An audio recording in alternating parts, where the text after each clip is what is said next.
Bienvenue dans le 22 minuit, toute l'actu vue du Sud. Voici les titres. Toujours pas d'issue au conflit de la SNCM. Les syndicats et les actionnaires n'ont pas trouvé d'accord. Cette grève qui dure maintenant depuis 2 semaines pénalise l'activité portuaire. Le secteur des croisières est en plein boom à Marseille. Il est touché. 37 000 croisiéristes ont été déroutés de Marseille depuis le début du conflit.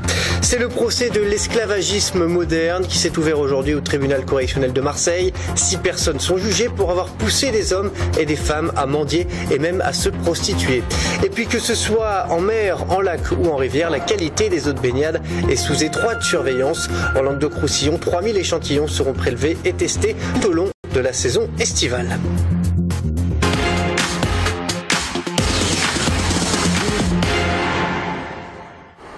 On commence donc avec les nouvelles avancées dans le dossier de la SNCM. Aujourd'hui, les négociations se sont poursuivies autour du médiateur nommé par le gouvernement. Il s'agit de trouver une issue au conflit qui oppose les salariés de la SNCM à l'actionnaire majoritaire, la Transdev. Mais pour l'instant, aucun accord n'a été trouvé. La Transdev ne veut pas accorder de délai supplémentaire et demande à ce que la compagnie soit mise en redressement judiciaire. C'est aussi l'avis du gouvernement. On écoute le Premier ministre Manuel Valls qui était l'invité du 20h de TF1 ce soir. Le ministre en charge de ces questions, Frédéric Huillier, l'a dit, que cette situation ne peut plus durer et qu'il faut un redressement judiciaire.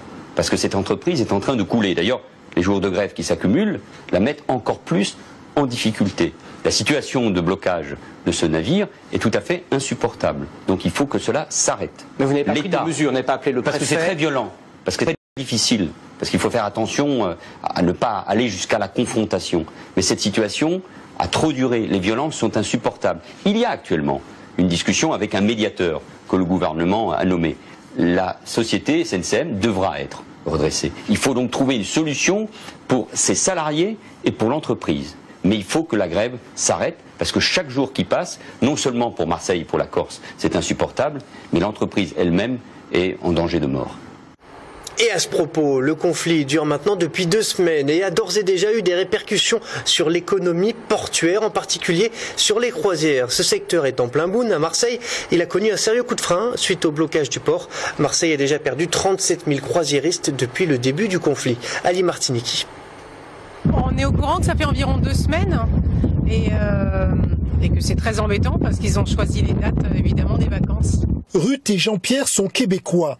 Ils sont de passage à Marseille. Mais il faut dire que les croisiéristes se font rares depuis quelques jours. Le mouvement de grève lancé par la SNCM commence à peser lourdement sur les activités du port autonome. À court et moyen terme, ce sont des relations, des contrats commerciaux que nous risquons de perdre avec les plus grands armateurs du monde, dont Royal Caribbean, qui doit normalement faire accoster 20 à plus de 20 reprises l'Allure of the Sea à Marseille, le plus grand navire au monde. Moins de passagers, moins de ressources, moins d'emplois, les commerces de la Joliette sont également touchés par la situation. Lorsque je parle de 7 millions d'euros de pertes, cela concerne tous les commerces du centre-ville, les terrasses du port qui comptaient sur une présence de quelques 300 000 croisiéristes au sein de leur boutique en 2014 et dont toutes ces prévisions s'effondrent totalement. C'est l'annihilation de 10 ans d'efforts pour fixer à Marseille une activité de croisière. Depuis le début du mouvement, 18 escales de paquebots croisières ont été perdues. Les opérateurs de croisière menacent même de quitter définitivement Marseille pour la totalité de la saison 2014. Pour la ville, ce serait une perte de 170 millions d'euros. Dans le reste de l'actualité, quelques pompiers de l'Hérault se sont rassemblés devant l'hôtel de police ce matin à Montpellier. Ils soutiennent leurs 3 collègues auditionnés suite aux plaintes déposées par la direction du service départemental d'incendie et de secours le 19 juin lors d'une manifestation. L'un d'entre eux qui avait jeté un balai parce qu'il refusait de nettoyer les slogans peints sur les camions de service. On va continuer nos mouvements. Aujourd'hui, on ne va pas s'arrêter puisque nous ne sommes pas satisfaits totalement du protocole proposé. Nous voulons que les sanctions soient levées totalement, que les poursuites judiciaires soient arrêtées pour pouvoir repartir sereinement dans un avenir, on va dire, pérenne pour tout le monde. Nous allons écrire au préfet pour pouvoir essayer de mettre les choses à plat avec le préfet puisque peut-être qu'il a eu qu'un seul son de cloche et nous aimerions donner le nôtre puisque au plus haut on nous a entendus, on nous a compris et on espère que lui aussi nous comprenne pour pouvoir repartir à plat au moins avec le préfet. Au chapitre social, toujours les salariés de Sanofi sont déboutés par la justice. Le tribunal administratif de Versailles a rejeté leur requête contestant la validation du plan de sauvegarde de l'emploi par la Directe de l'Essonne. Un recours qui avait été déposé le 5 mai dernier par le syndicat Sud-Chimie et quelques salariés à titre individuel. Direction le tribunal correctionnel de Marseille où s'est ouvert aujourd'hui ce que les journaux ont baptisé le procès de l'esclavagisme moderne. 6 membres d'une famille bulgare sont accusés d'avoir exploité une dizaine de personnes, des victimes qui ont été contraintes de mendier et même de se prostituer. Reportage Marguerite Kioch. Bonnie a eu le courage de venir affronter la famille qui l'exploitait. Pendant de longs mois, cette jeune femme s'est prostituée à Marseille au bénéfice des Eristov, une famille de ferrailleurs bulgares venus en France pour gagner un peu d'argent. L'enquête de police a révélé qu'une dizaine de personnes avaient mendié ou s'étaient prostituées dans des conditions qualifiées d'esclavagisme moderne. La loi existe depuis 10 ans, il y a eu assez peu de procès pour traite des êtres humains. Donc déjà qu'il y ait un discours et que les juges se saisissent de ces affaires, c'est déjà une avancée exceptionnelle. Après, c'est à la justice de décider la peine nécessaire. Les mendiants étaient recrutés en Bulgarie, sans emploi, souvent isolés, âgés et malades. On leur faisait miroiter un travail en France. Ils devaient en fait travailler 10 à 12 heures chaque jour de la semaine pour un sandwich, un café et une douzaine de cigarettes. La recette de la journée était remise au chef de clan. Tous les victimes, comme la famille Eristov, vivaient dans un campement du 10e arrondissement de Marseille. Il y a un emballement médiatique un petit peu dans ce dossier. Il y a peut-être quelques mendiants qui ont exagéré pour raconter des conditions de vie qui étaient, il est vrai, particulièrement difficiles, mais je rappelle que ces conditions de vie étaient partagées par l'ensemble des personnes, les personnes se livrant à la mendicité, mais également les personnes qui sont aujourd'hui dans le box des accusés. Certaines victimes dénoncent des coups, une autre parle d'une véritable torture psychologique. Les papiers d'identité leur étaient confisqués. Les 6 membres de la famille Eristov qui comparaissent jusque demain sont incarcérés depuis leur arrestation il y a 1 an. Le chef de clan, Jordan Eristov, risque jusqu'à 10 ans de prison. Le couvre-feu pour les mineurs à Béziers en audience ce matin au tribunal administratif de Montpellier. La requête de référé a été déposée par la Ligue des droits de l'homme qui dénonçait l'arrêté municipal pris par Robert Ménard, un maire réputé proche du Front National. Écoutez. Où est la faute pénale, où est le crime de circuler la nuit? On a un enfant en danger, on peut le protéger, mais où est l'infraction pénale? Éventuellement, si c'est réitéré, si des parents sont maltraitants, on a une infraction pénale là-dessus. Mais le simple fait de se déplacer de nuit pourrait constituer une faute pénale. Ça, c'est un premier problème. Et deuxième problème actuellement, pourquoi sanctionner pénalement des parents pour le fait d'un enfant, puisque c'est prohibé par notre droit. On n'est responsable que de son propre fait. Nul n'est responsable pénalement pour autrui.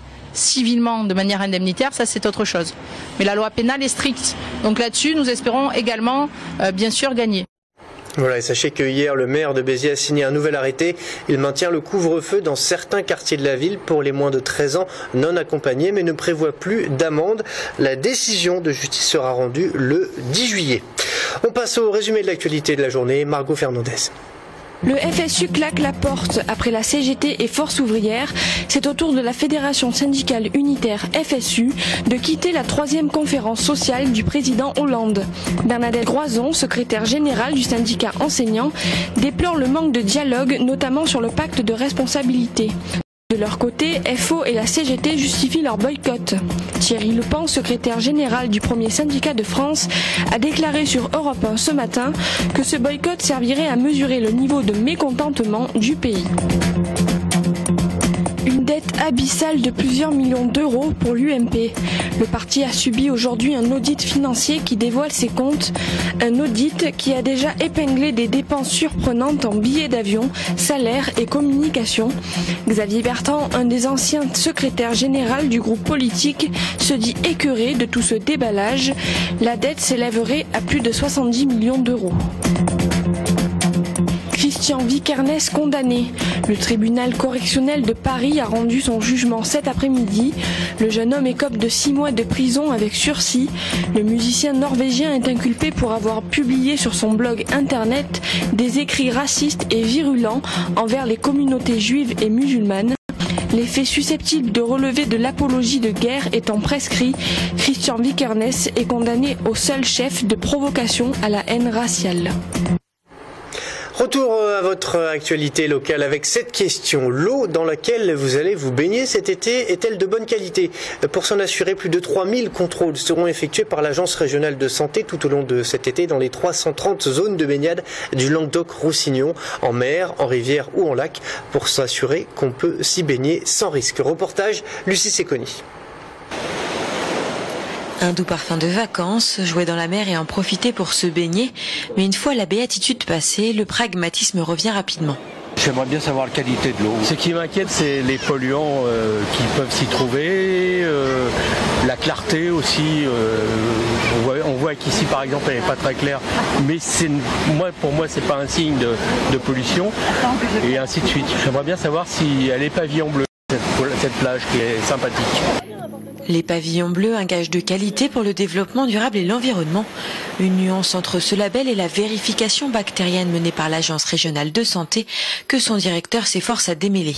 On ne joue pas dans la même catégorie que les pavillons bleus, dans la mesure où pour obtenir le pavillon bleu, il y a la qualité des eaux de baignade, mais il y a d'autres éléments d'environnement, la présence ou pas de toilettes par exemple, de douches qui interfèrent sur l'attribution ou pas du pavillon bleu. Donc nous, on est vraiment strictement concentrés sur la qualité des eaux de baignade.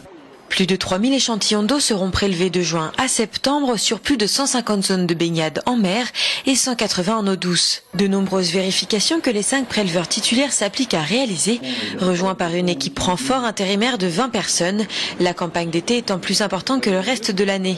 Alors vous êtes prévenus, n'hésitez pas à jeter un coup d'œil à la fiche qualitative de la mer avant de mettre les 2 pieds dans l'eau.